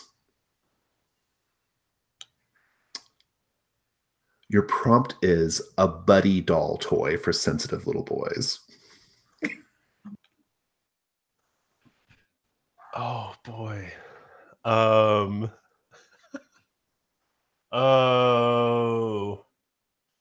It's a kid on a playground, and he's doing like the monkey bars, and he falls down, skins his knees, like mom, I need my buddy. And then like the buddy doll appears just like off screen with like some woman hand model's hand, just holding like, oh, thanks, mom. It's all better now. Buddy doll, look at a buddy doll. And it's like, you can put a Band-Aid on the buddy doll. And so it's this really formless, almost voodoo doll-esque thing that kids get worried about when they get older. Buddy doll. It has no face. You're supposed to draw the face on. Nice. I love it.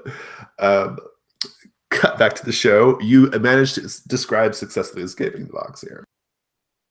Yeah, so like the weapon has been reconfigured, and it's like these red and green bolts of light are coming out of it, in vaguely like ornaments and Christmas tree. I'm trying to remember what that effect is called, where it's like the lines are just like an animation reel kind of thing going on of Christmas trees and ornaments coming out of it. I'm into it, sure. And it just breaks the glass, and Christmas Future jumps out of the thing and goes, "The real enemy here is not the King of Xmas, it's Bellatrix. Bellatrix is the one who spoils Christmas in the future. She just obfuscates it. She made it look like it was the King of Eggs."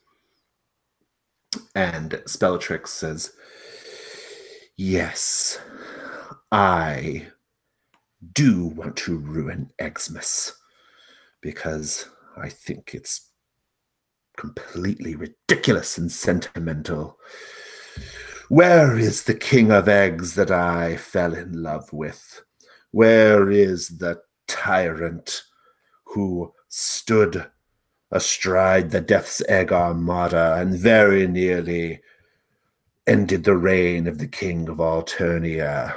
Where is the tyrant who drowns his enemies in yolk?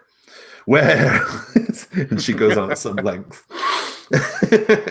And she says, "Christmas is ridiculous. Xmas is even more ridiculous because no one celebrates it but you." And the King of Eggs is like, looks really like hurt by that. And he like recedes, his little yolk head recedes into the shell, you know. And you're lying in it. You're in a, like, so Gato Loco, she kind of doesn't know you're in the tree, right? You're kind of there. Like, you kind of have the element of surprise here. What do you do? I think you know, I'm wondering whether I should okay, while she's doing her big monologue, I'm kind of at the top of the tree now, like supplanting the star at the top of the tree. You see El Gato Loco, and I am going to be it's an angel hen, just to be clear. yes, but it's now the cat, the crazy cat that's climbed up there, and I'm starting to, in a kind of quiet way, going to Christmas Future, going meow meow meow meow meow meow meow meow meow meow meow meow meow meow meow meow meow, and gesturing towards Bellatrix. And I'm doing my Lassie move. I'm kind of like these meows that are kind of going off in a kind of quiet way, but the Christmas Future is picking up on what I'm saying, and so another player can interpret this and state a fact about the situation at hand. Oh, nice, good. So yeah, what's the fact here? "Well, you're right, El Gato Loco. If only we can bring Starlight back, she can organize the tree properly as it should be, nice and tidy. And that is what will save Christmas." So, like, just to add flavor to this, like, you hear the communicator going off on Starlight. Starlight, I love it. Yeah. Are you laying down on the job again? Maybe that's how you snap out of it. It's the King of king. Alternia. Yeah, he's like, "Oh, Starlight, I say, falling asleep on the job again. My goodness. Just when I thought you had turned the corner, Starlight, here you are, asleep." No, sorry, King, no, I'm not, what, where am I? What's going on? Eggnog. And you just see the King of Eggs, like his yolk head is not there, it's just the shell. And he's like, "Bellatrix hates Xmas." Yeah, I'm like, Bellatrix, I'm not afraid of you anymore. I used to be. Do you remember? Do you remember when we were just little twinkles in the sky? And we were all afraid of you? Whizbit too, right? Yeah, Whizbit too. Whizbit was part of that. She says, "Oh, ever sentimental. All I have surrounding me as of late is sentimentality. I have no fond memories of the stars. We left the stars and came to this planet because we were going to rule it. Don't you remember?" No, I don't remember that. We stayed Well, away that was from my you. plan and Wisbit's plan. We stayed away from you because we were afraid of you. And now we know why. And I'm gonna run over to the tree Yeah. and grab some garland and an ornament. Well, And the eggs. The only ornaments are the eggs. okay, so I'm gonna grab an egg and Which some one? garland. What does the egg look like? What kind of egg is it? Because they're all different, right? There's 12 Okay. different eggs. Oh, this is definitely a Christmas egg. It's half green and half red. Nice, good. With a yellow stripe in the middle and a yellow star right on top of it. Yeah, and I'm gonna tie the garland around the egg, and I'm gonna be like, Spalatrix, we were afraid of you because you were always so much better than us, so much stronger and smarter than us. That hasn't changed. Well, just want to tell you, we're not afraid of you anymore. Merry Christmas. Roll plus heart.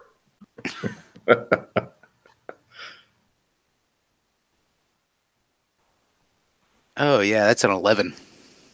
Nice.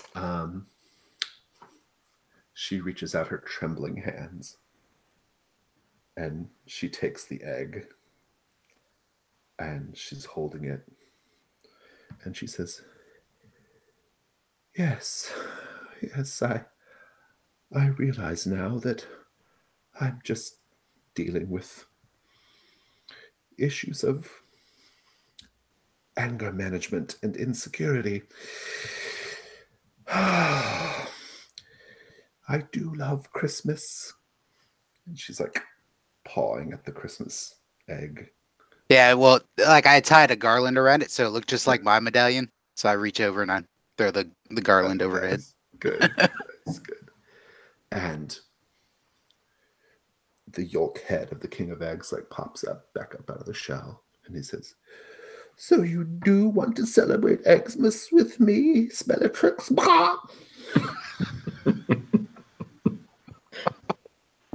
And I think we should all celebrate Xmas and Christmas. Many different religions can exist together. looking at the camera, including Christmas and all the made-up ones. So good. And I think that like there's just I think like the episode will be, it's not quite over yet, but it's ending, near ending with a sort of like a Merry Xmas celebration in the King of Eggs' throne room. Everyone just paint the scene, show how like everyone's hearts are filled with the spirit of Xmas.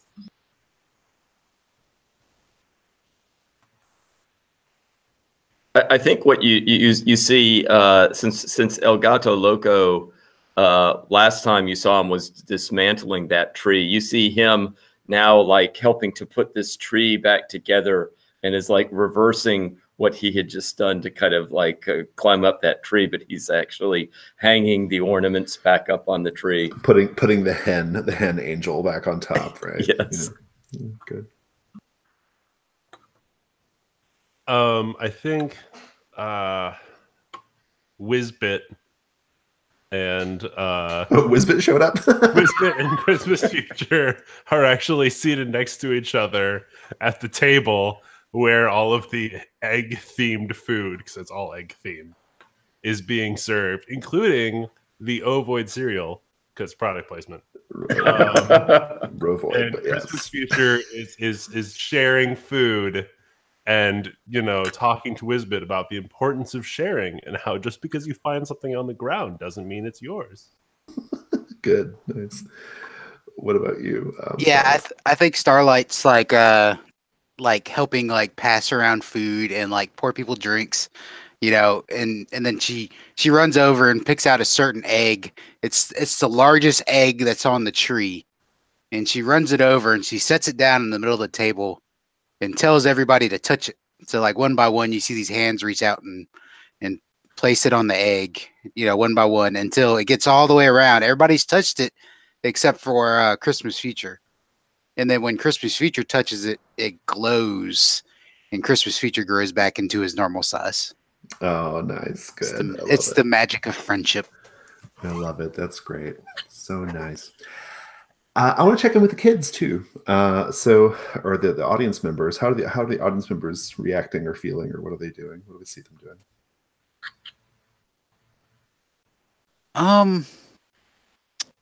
I could see Tristan had watched it by himself, but then, like after the show goes off, after the final song and little flash credits, like actually goes outside, and there's a group of kids out there, and they're just like playing kickball or something, and Tristan kind of walks over and stands there, doesn't really say anything until one of them actually stops and grabs the ball and is like, "Hey, Tristan, do you want to play?" And then Tristan kind of takes a step, and then that's where it kind of fades out. Nice.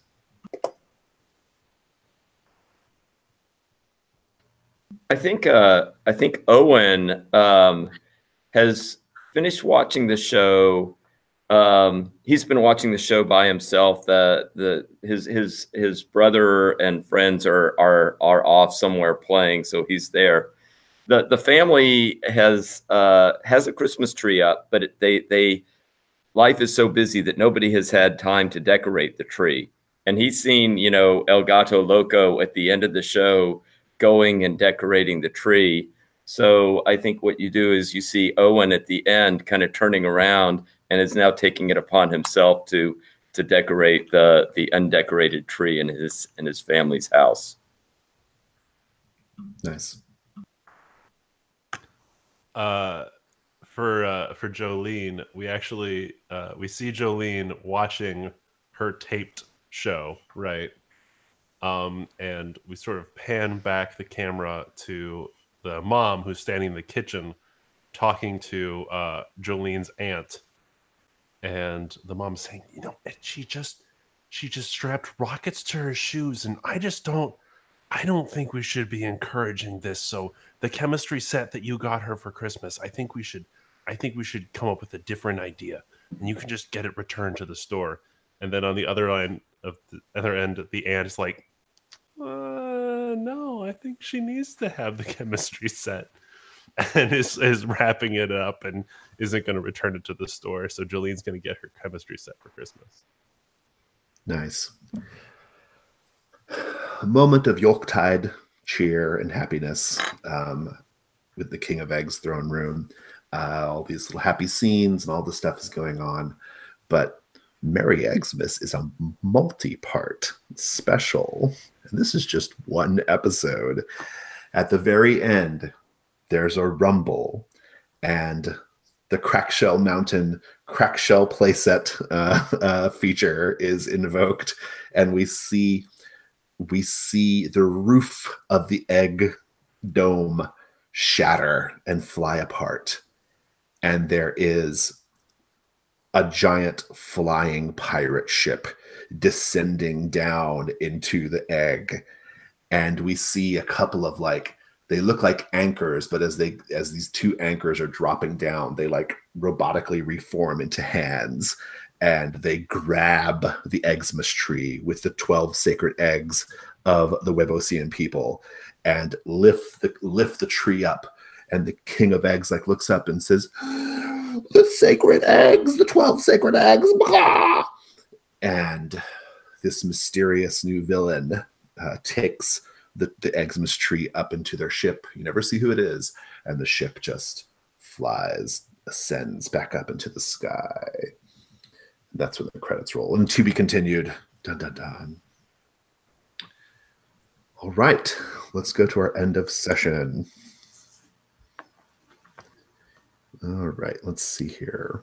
We do have an end of session procedure.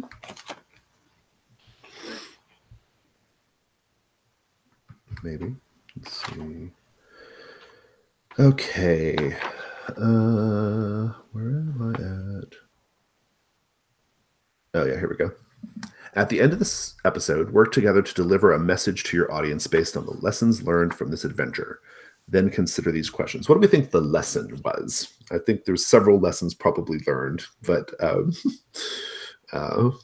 feel like probably... we do a G.I. Joe style PSA about... Oh, you totally... Oh, yeah, you totally should. Yeah, like... yeah, there definitely should be, right? Like, even though the heroes of Alternia failed to stop the plan of this new villain. Yeah, definitely. I think the lesson learned was probably, and there's several, but probably like not to judge an egg by its cover, right? Like, because you all thought he was up to an evil plan, but he actually was not. So that could be a lesson. There could be other things too. So yeah, we'll just have a little moment where inexplicably we see the three of you standing there in the in the rubble of the egg dome, and you talk directly to the camera, sharing your lessons. So remember, kids, looks aren't everything. You shouldn't judge an egg just by the shell on the outside. It's the yolk that counts. Good. Nice. Some eggs just aren't cracked up the way you think that they are. They're not all cracked up. Good. I love it. So be sure to clean your room. And I think Whizbit appears. And Whizbit appears and is just like, and then disappears. So that is that. Good. Did we thwart an evil plan? Well, you kind of didn't. Although Whizbit, I mean, you did. Well, you kind of thwarted Whizbit. Oh, and you also thwarted. We thwarted Spellatrix. Yeah, Spellatrix. Yeah, you thwarted Spellatrix. So everybody gets to mark an experience point. Did we learn a moral lesson? Yes, everyone marks an experience point. Go through your aims. You get an experience point for both your aim and your audience member's aim if you did it. So yeah, you can just kind of decide that for yourselves, or if you want to if you're not sure, you can kind of call it out. I was aiming for humbling a bully with bringing Whizbit back in and explaining. Yeah, I thought that was good. Yeah, okay. I was into that. Yeah, absolutely. Yeah. And I think you also did the thing with the NASA. We're inspiring Jolene's future career. So yeah, you can take both your XP there. I don't know that... You definitely made me laugh with the cat in the tree. Yeah, the cat in the tree was pretty good. Angrily Christmas tree. Yeah. I'm sorry, but when you use that ability, you're going to always make somebody laugh at the the Lassie, the Lassie move. Yeah. What about Owen's aim? Do you feel cool enough to be accepted by your older brother's friends, or did you make progress toward that? I think I made progress. I don't know that I would have satisfied it because I didn't really have Owen being able to kind of go to the. I mean, yeah. I think he's building up maybe some confidence there, but I think we would have to wait maybe till the next episode when we get a scene with him and the brother and the friends. Yeah, that sounds good. And then demonstrate the magic of friendship. Starlight, did you do that? Yeah, you did. Yeah. Yeah, absolutely. And to prove being smart does not make you an outcast. Yeah, that's what I was trying to do with Spellatrix, saying that we were scared of her because she was so powerful. Yeah, I call him that. That's good. Cool. All right, so those are your experience points, and then I think it's too early still, but like you would also ask, did my audience member grow or change? If appropriate, you rewrite the relevant aim. But I think they're probably still kind of like maybe the way they were, but I don't know. If you think they changed, you can change it. Cool. Well, that was Storm Riders. That was really fun. It was really, really fun. I'm pretty delighted by that. Yeah, we can just take a minute to debrief if you want. What did everybody love? What do you want to see next time? Just stuff like that. I will note that I just realized this actually. The King of Eggs and Whizbit are actually named characters. They are. They're on the cover. Yeah, they're on the cover of the. If you look at the PDF on page 2, King of Eggs and Whizbit are both on there. And the King of Eggs is hilarious. I like the chicken arms better. Oh yeah. I decided to make him like legit chicken. Yeah, like I wanted it to be like it's a creepy character if you think about it for like 2 minutes, right? It's like a half-formed chicken that eats other half-formed chickens, apparently, or maybe they're not chicken eggs, maybe they're other eggs, but yeah. and the yolk monster was like a giant unformed chicken. you have to wonder about these Wavosians. They're strange. Yeah, I mean, I play tested this once and playing it again, it's still just as fun. Just playing in a cartoon, you just can't beat that because you really can't. Yeah, I mean, the tone is cartoon. You're in the commercials are fun. I love the commercials. Yes. That's like my favorite part of the game. Because I get to say, no, you succeed, but give me the commercial break. I think it's pretty amazing. So, yeah, that is really fun. Yeah, it's a fun little bit of like improv. Yeah. Well, and I think generally, all those different layers where you have the audience member, we have the commercial breaks going in.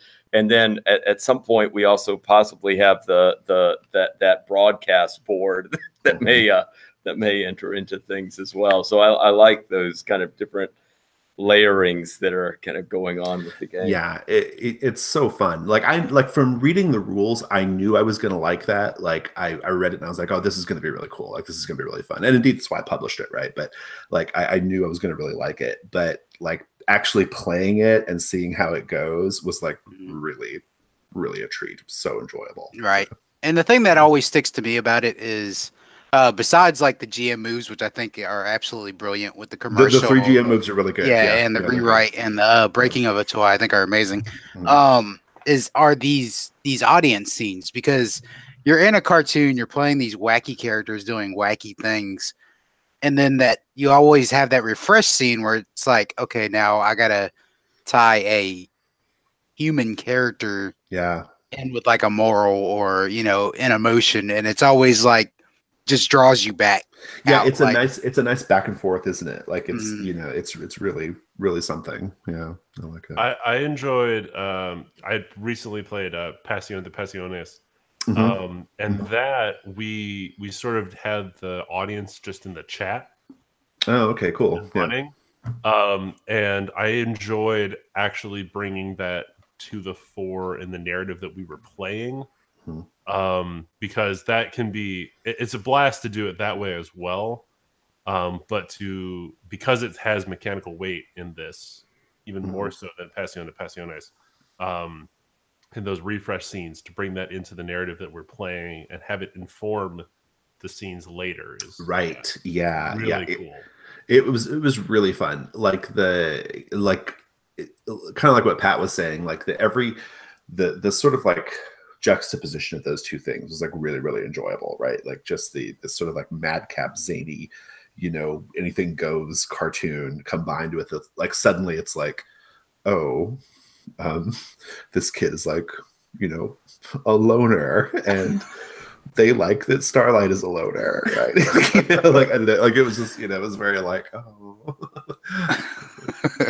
Sorry for that kid. Going back to the thing you said earlier with you want to see one with a hipster looking back at this cartoon. I want to do one with like a bunch of like stoned or tripping college students. Or like, so wait, I remember this from the childhood. We should watch this again. them slowly losing their minds. I love it. Well, and what I love about it is like you can scale that fiction, right? Like there's no reason why, like if you chose to do like a sort of like, you know, the stoner hipster audience member, you have to come up with an aim for them, right? And so maybe the aim is like convincing their friends that this is a cool cartoon, or maybe it's something like, or maybe it's something totally different. Like maybe they're watching it with like a girl that they're Netflix and chilling with, right? And they want to like, you know, they want to like get that girl to, you know, to date them or whatever, right? Like you could see, you can kind of scale that like audience member fiction in a cool way, to the point where I think like next time I'd like to do it even more. Like next time we play, I'd like to like go in even like have like slight, like maybe like one step more in depth, like scenes with the audience members, just to kind of like see their lives a little bit, you know? I think it'd be super enjoyable. So yeah, I'm pretty excited about it. Cool. Well, is there anything else we want to say or anything? Are you all here next week for the second episode of Merry Xmas? Yeah, I'll be here. Okay, cool. Awesome. I'm here next week, but it is my last episode. Yeah.